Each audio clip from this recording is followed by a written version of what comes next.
गुप्तेश्वर पांडे एक ऐसा नाम है जिनका कानून और राजनीति दोनों के साथ पॉलिटिकल रिश्ता बना हुआ है। हालांकि नीतीश जी के सेवा के लिए उन्होंने देश की सेवा का पदभार छोड़ दिया है। कहते हैं कि किसी चीज़ की चाह में आप कोई कदम उठाते हैं और वो अगर कारीगर हो तब आपका सीना 56 इंच का हो जाता है, लेकिन जब हाथों तर का चला जाए और गोरों तर का, तो समझदार इंसान कभी भी गुस्सा नहीं करता और अपने मौके का इंतज़ार करता है। शायद यही कारण है कि बिहार के मीडिया के चहेते पूर्व डीजीपी गुप्तेश्वर पांडे अब अपने आप को पूरी तरीके से नीतीश कुमार के हाथों में सौंप दिए हैं। चुनाव लड़ने के लिए तो वो पूरी तरह से तत्पर थे, लेकिन अब ये समझ नहीं आ रहा है कि एनडीए को उनकी राजनीतिक बुद्धि पे भरोसा नहीं था या माननीय नीतीश कुमार के सेवादार में कोई कमी रह गई।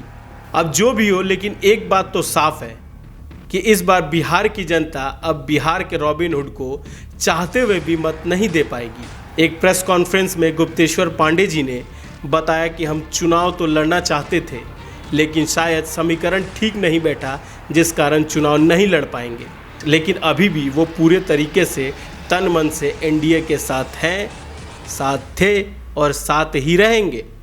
आप सबों के मन में ये सवाल है कि मैंने वीआरएस लेकर के एक राजनीतिक दल का सदस्य बना, ज्वाइन किया।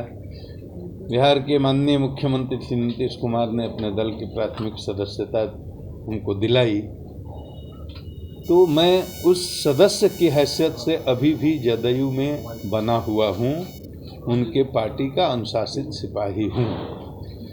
मेरे वीआरएस लेने और पार्टी की सदस्यता को लेने से उसको सीधे चुनाव से जोड़ करके देखना ठीक नहीं है।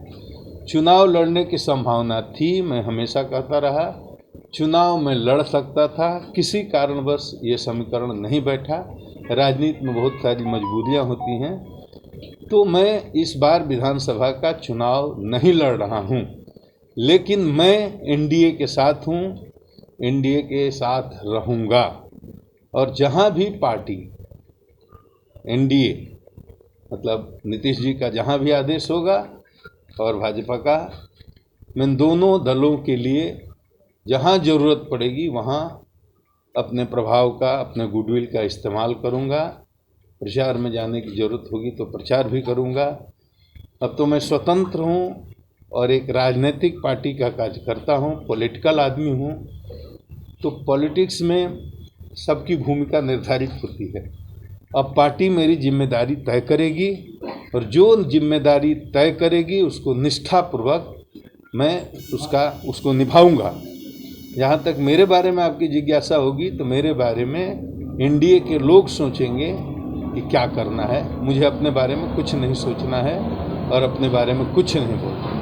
जैसे कि क्रिकेट मैच में प्लेइंग 11 में अपनी जगह बनाने के लिए भरपूर मेहनत करते हैं, ठीक वैसे ही गुप्तेश्वर पांडे जी ने अपने राजनीतिक सफ़र को बरकरार रखते हुए अगले चुनाव में प्लेइंग 11 में जगह बनाने के लिए भरपूर कोशिश करेंगे। अब देखना ये होगा कि क्या अगले मैच में यानी अगले चुनाव में उनकी ये मेहनत रंग लाती है या नहीं। इसके 5 साल के परफॉर्मेंस को देखते हुए अगले प्लेइंग 11 में चुने जाएंगे या नहीं। कुछ भी हो, लेकिन अभी तक एक बात तो तय है कि गुप्तेश्वर पांडे जी की टीम के साथ पूरी तरीके से ईमानदारी है और वो किसी भी कीमत में ऑक्शन में बिकने वाले नहीं हैं। बाकी खबरों के लिए देखते रहिए आवाज़ न्यूज़।